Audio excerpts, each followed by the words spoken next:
Oblivion is loaded with cut content, from the absolutely demolished arena questline to the entire city of Such. We lost the damn city. That's what happened! Most of this content is actually pretty minor, having very little impact on the game itself. And today, we're going to take a look at some of those. So here are the 5 Oblivion quests you'll never get to play.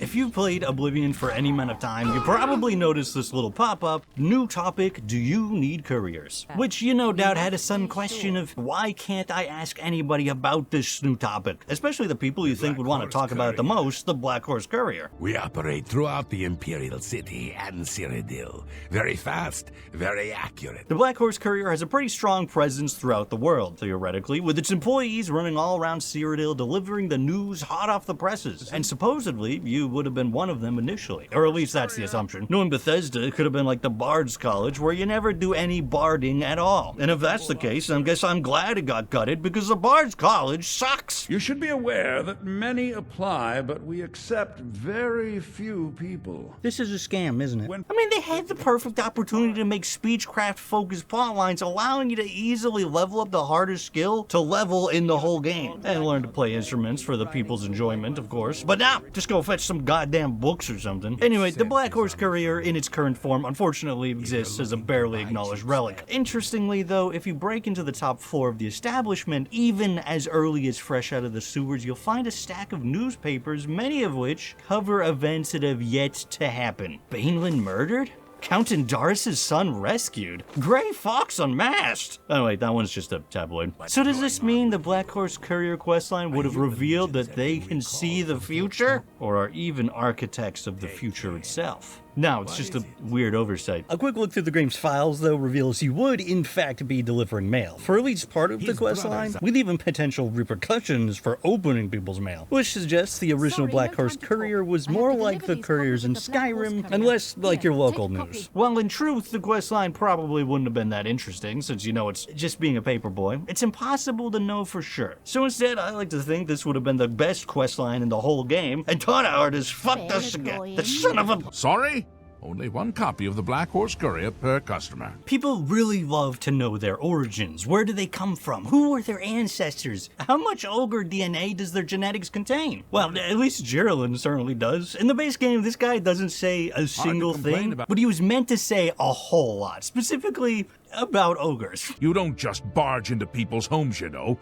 Wait. You're not here about the ogres, are you? Geraldine believes he's related to an ogre, and even wants to make contact with them. After all, they're just misunderstood creatures who crave happiness like all Tamriel's inhabitants. Unfortunately, things go exactly how you'd expect, as the ogres don't want to have a nice chat over tea, but instead eat him. Because they're ogres. I think I may have misjudged the ogre's intentions. This quest is still pretty well intact too, with both the quest stages and the voice files still available. Did you know that ogres are actually very closely related to the enlightened races? I don't have the source on me, but I assure you, it's true. Although the actual scripts for the quest were either never written or since deleted. It is interesting though that this quest mirrors the Noble's Daughter quest in the Fighters Guild, where you must save Lady Rogbutt from a band of unsavory ogres. It also shares some lore implications with Malakath's Shrine quest, where he reveals that ogres are part of his kin, potentially in a similar way as orcs. They both came out of his butt, I guess. Honestly, it's entirely possible that the devs just felt there are way too many ogre quests, and that the game did not need another. And since this is the only one not connected to a larger quest line, obviously it was the one to go. Let's just keep this thing about the ogres as our little secret. Please? Who is the Red Queen? And what is she queen over? And why does she love drinking at the Newlands Lodge? I mean, the only good thing about that place is that rascal Dulfish Grohorum. Get lost or I'll pull your arm off. Oh, Dulfish, you're so funny. That's why we're best friends. Unfortunately, the Red Queen herself doesn't exist anywhere in the files, only being mentioned in a passing conversation. Devira Ramalin is sure proud of the Newlands Lodge.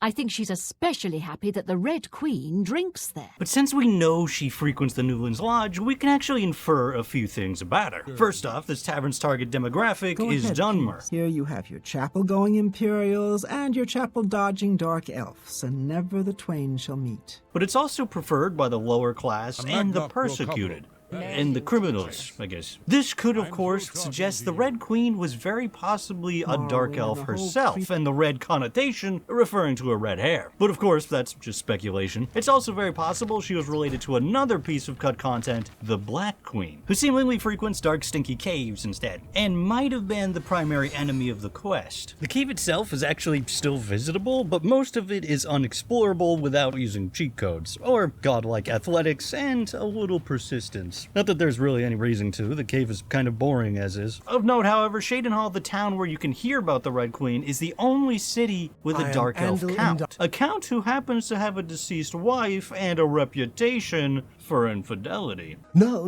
don't bow.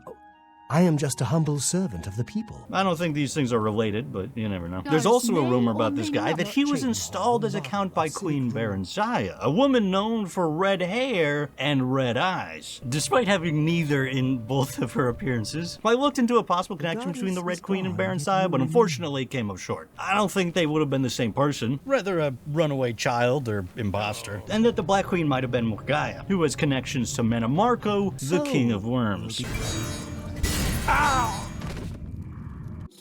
And sure, I mean, that would not have necessarily made any sense with Morgaya's current occupation, lording over the Somerset Isles, but the Elder Scrolls isn't really known for its consistent lore anyway. Honestly, we should just be glad they're not retconning absolutely everything anymore. But then again, the Red Queen's connection to the Black Queen is still pretty dubious, as the only real correlation is that they both have a color association and Queen in the name. Just look around.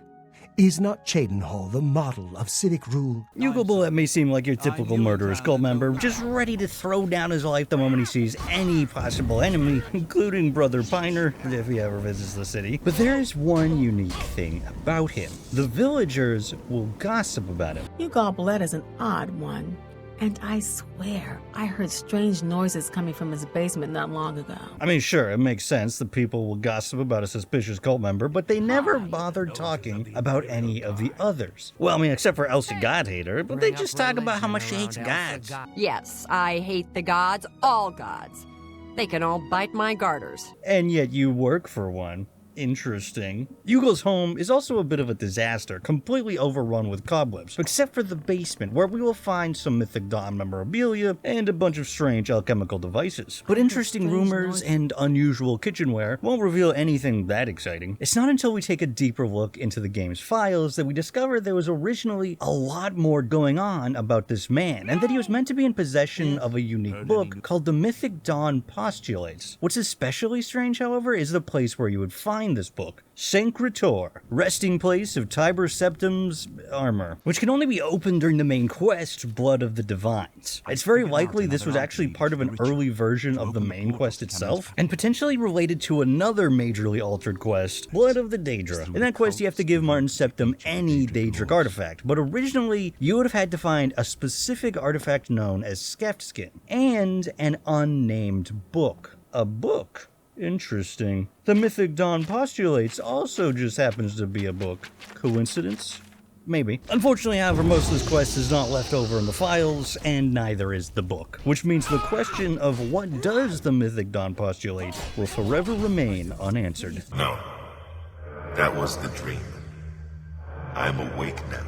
Radiant quests have got to be everybody's favorite type of content in Skyrim, famous for their immense variety and delightful rewards. But this was originally meant to appear in Oblivion as well. Man, we really missed out. Most of these quests would have been exciting fetch quests and invigorating treasure hunts. However, one big difference from Skyrim's implementation is they mainly would have been randomly found while playing, rather than you having to actively seek them out. Most of them would have been given by citizens in the cities, but you could also find them in the wild, like an NPC trapped in a dungeon in need of a rescue. While in all honesty, I do find Skyrim's Radiant quests quite boring, this implementation would have at least felt a bit more exciting, as you would have discovered them more naturally. I'm sorry to trouble you, but I was sent to ask for your help. The only remaining example of this in Oblivion would be the weekly Dark Brotherhood missions after you beat the questline, where you get to listen to the Night Mother for 5 seconds and then tell someone else to go do a quest. What fun. Now, while you'll never get to play any of these quests in their true form, you can actually check out an approximation of them in the Content Restoration mod, the most definite being Jirolin's Ogre stuff, since that was all still there. If you're interested in more videos on cut content, however, I did a whole video on the cut Imperial Council questline that would have seen you rise to the ranks of the Imperial nobility. I'll see you there. Goodbye.